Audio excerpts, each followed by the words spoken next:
As part of Convocation, in addition to conferring degrees on our graduates, the university also confers honorary degrees. Degrees are awarded to distinguished individuals in recognition of their scholarly, scientific, or artistic achievement, or in recognition of exceptional contribution to the public good through professional or philanthropic activities. Their achievements celebrate our university's values and serve as an inspiration for all of us. SFU's honorary degree is the highest honor presented by our university. To present the honorary degree candidate, Barry Truax, I'm pleased to welcome Dr. Arnie Eigenfeld. Arnie is currently the Associate Dean, Academic in the Faculty of Communication, Art and Technology, and a faculty member in the School for Contemporary Arts. He came to SFU in 1985 to pursue a master's degree solely to work with Barry Truax. Arnie.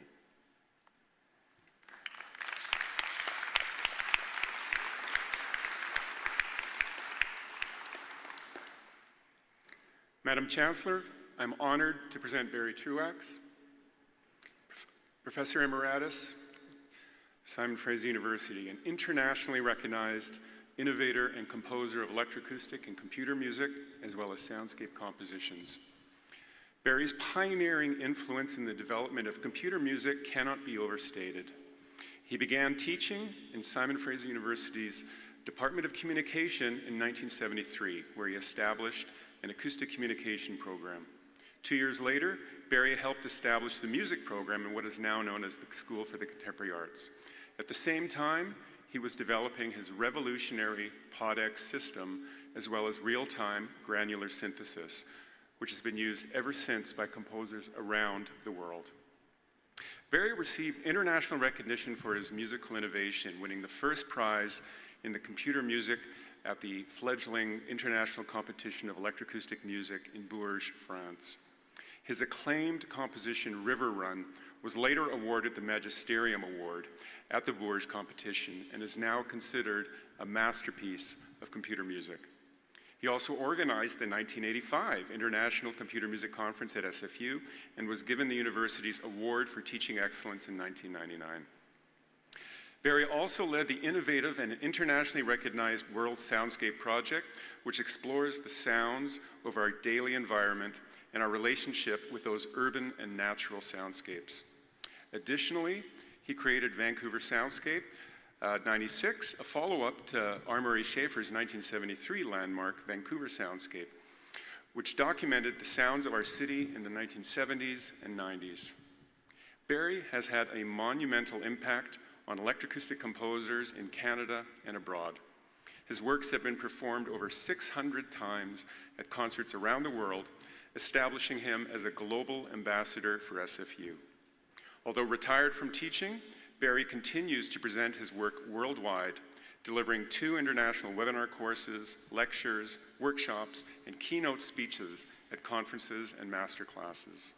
A noted philanthropist, Barry created the Glenn Fraser Endowment Fund, and along with his partner, established the Glenn Fraser Endowed Professorship in Sound Studies in the School of Communication. Madam Chancellor, I ask that you now confer on Barry Truax, whose monumental impact on the development of computer music and electroacoustic composition is recognized worldwide, the degree of Doctor of Fine Arts, Honoris Causa.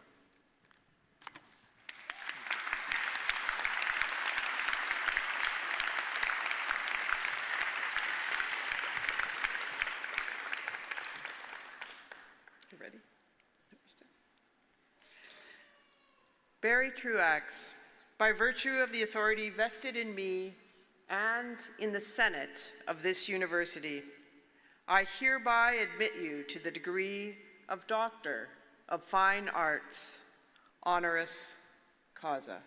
Congratulations.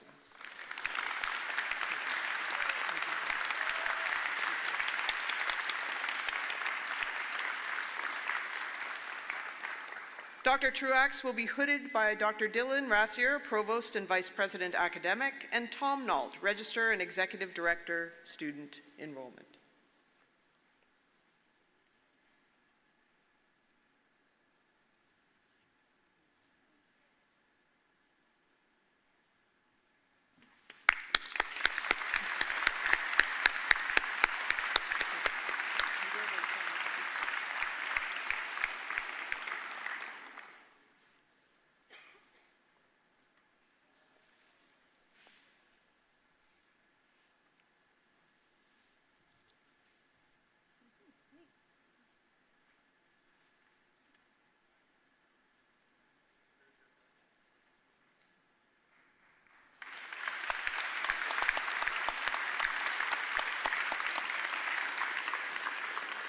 It is now with pleasure that I call upon Dr. Truax to give his convocation address.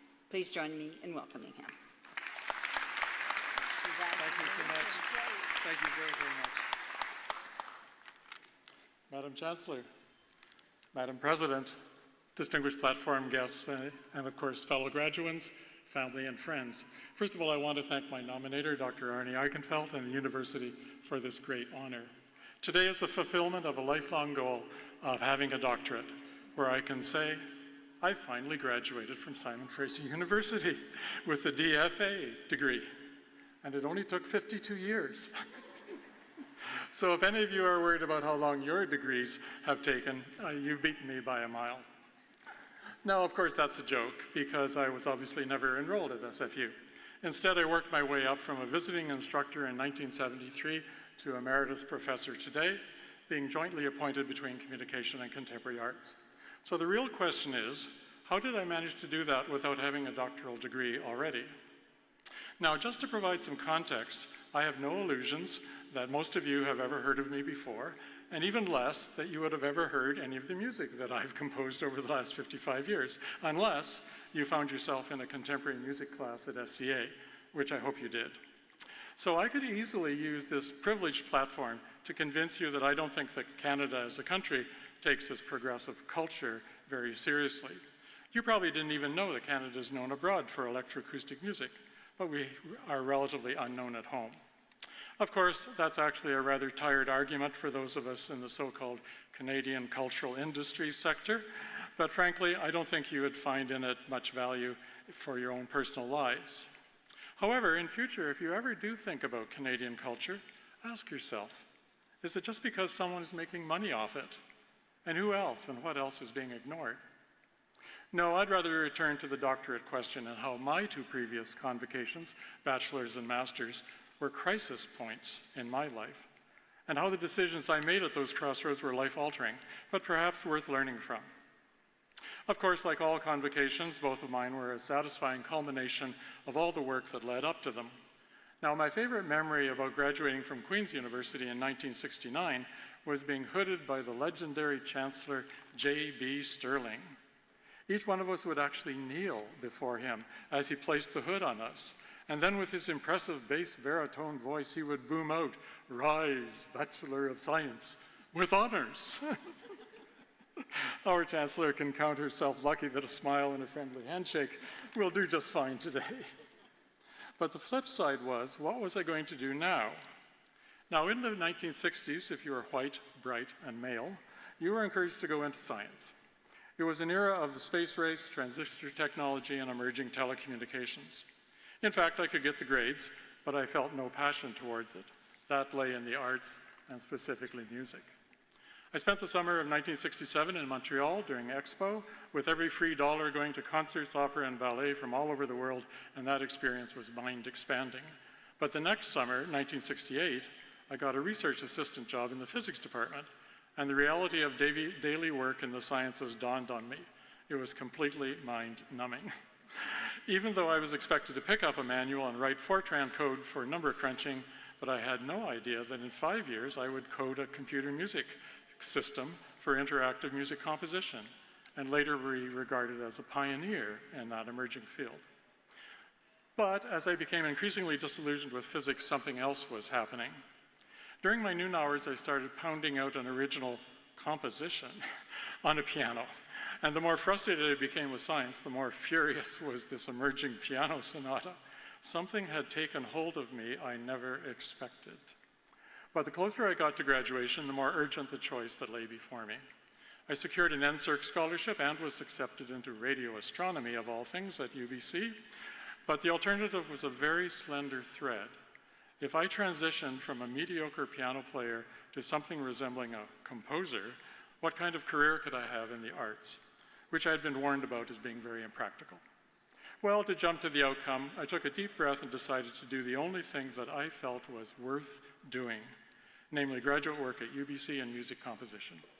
But once I arrived in 1969 and walked into the small electronic music studio, I felt right at home. Dilemma solved. 2 years later, I had a Master of Music degree, a graduation recital, even a small opera production under my belt, but where to go next. At that time, there were no doctoral programs in electronic music in Canada. I looked to Europe and discovered a 2-year teaching and production course at the Institute of Sonology in Utrecht, Netherlands, which had state-of-the-art electronic equipment, and they had just bought a PDP-15 mini computer. I quickly became a programming nerd. The only problem was they were not a degree-granting institute, but I didn't care. A new world of interdisciplinary creativity had opened up. A letter I wrote to SFU looking for a job landed on Murray Schafer's desk, and he invited me to come and work with the World Soundscape Project, which he described with characteristic understatement as doing the world's most important work. And today, over a half-century later, I think he was right. Even more surprising was that another 2 years later, he abruptly left SFU, and I became his successor in the Department of Communication and the Faculty of Interdisciplinary Studies. A perfect place to combine technology, composition, and a new interdiscipline, acoustic ecology.